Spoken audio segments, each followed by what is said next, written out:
ವಿವಿಧ ಬೇಡಿಕೆ ಈಡೇರಿಸುವಂತೆ ಆಗ್ರಹಿಸಿ ಮುಂಡ್ರಗಿ ರೈತರಿಂದ ಬಾರ್ಕೋಲ್ ಚಳವಳಿ.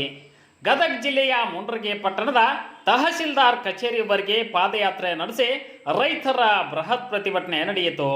ಪಟ್ಟಣದ ಕೋಟೆ ಆಂಜನೇಯ ದೇವಸ್ಥಾನದಿಂದ ನಡೆದ ಪ್ರತಿಭಟನಾ ಮೆರವಣಿಗೆಯಲ್ಲಿ ತಹಶೀಲ್ದಾರ್ ಕಚೇರಿಗೆ ಎತ್ತುಗಳ ಜೊತೆ ಎಂಟ್ರಿ ಕೊಟ್ಟ ರೈತರು ತಹಶೀಲ್ದಾರ್ ಕಚೇರಿ ಅಂಗಳದಲ್ಲಿ ಬಾರ್ಕೋಲ್ ಬೀಸಿ ಹಾಗೂ ತಹಶೀಲ್ದಾರ್ ಕಚೇರಿ ಗೇಟ್ ಬಂದ್ ಮಾಡಿ ಆಕ್ರೋಶ ವ್ಯಕ್ತಪಡಿಸಿದ ರೈತರು. ಮುಂಡ್ರಗಿ ತಾಲೂಕಿನಲ್ಲಿ 29,000 ರೈತರ ಬಗ್ಗೆ 12,000 ರೈತರಿಗೆ ಪರಿಹಾರ ಬಂದಿಲ್ಲ. ಇನ್ನು ತಾರತಮ್ಯ ಮಾಡದೆ ಎಲ್ಲ ರೈತರಿಗೆ ಬೆಳೆ ಪರಿಹಾರ ನೀಡುವಂತೆ ಹಾಗೂ ಎಲ್ಲ ರೈತರಿಗೂ ಪರಿಹಾರ ಮುಟ್ಟುವಂತೆ ಕ್ರಮ ತೆಗೆದುಕೊಳ್ಳಲು ಪ್ರತಿಭಟನೆಯಲ್ಲಿ ಆಗ್ರಹಿಸಿದ ರೈತರು. ಇನ್ನು ಹುಲಿಗುಡ್ಡ ಏತ ನೀರಾವರಿ ಕ್ಯಾನ್ಸಲ್ ಮಾಡಿ ಪೈಪ್ಲೈನ್ ಮೂಲಕ ನೀರು ಪೂರೈಕೆ ಮಾಡಬೇಕು, ಬೀಜ ಗೊಬ್ಬರ ಪೂರೈಕೆಗೆ ಅಗತ್ಯ ಕ್ರಮ ಸೇರಿದಂತೆ ವಿವಿಧ ಬೇಡಿಕೆ ಮುಂದಿಟ್ಟು ಪ್ರತಿಭಟನೆ ನಡೆಸಿ ಜಿಲ್ಲಾಧಿಕಾರಿಗಳಿಗೆ ಮನವಿ ಸಲ್ಲಿಸಿದರು.